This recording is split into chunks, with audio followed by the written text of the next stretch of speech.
Hello, everyone, and welcome back. Today, I'm breaking down a significant session of the Cherokee Nation Rules Committee held on May 28th. This was a marathon session, clocking in at nearly 2 hours.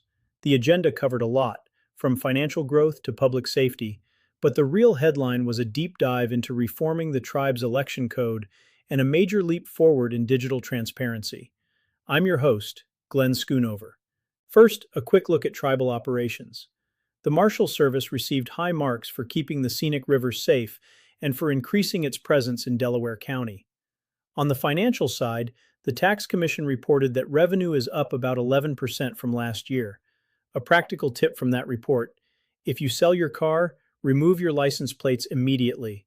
Otherwise, you might end up paying the new owner's toll bills because the system can take months to update. In a major move for the tribe's economic arm, the committee approved increasing the line of credit for Cherokee Nation businesses from $850 million to $1 billion. This isn't just about spending, it's about creditworthiness.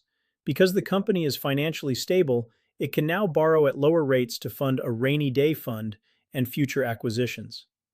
Now, let's get into the main event: election code reforms. A dedicated working group has met for months to address issues highlighted in the last election.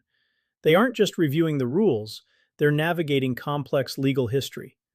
Under the Principal Chiefs Act of 1970, the Cherokee Nation is technically required to submit its election codes to the Bureau of Indian Affairs, BIA, for approval every 4 years, when a principal chief is on the ballot.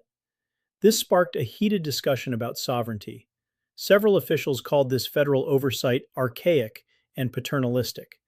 There was even a debate about whether the tribe should stop altogether or at least demand a drop-dead date from the BIA for approvals to avoid late-stage stress.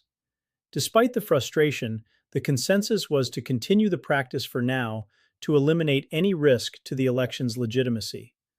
One specific reform that sparked significant debate was the definition of residency for candidates. A proposal sought to change domicile or abode to legal domicile and remove the requirement of subjective intent to return.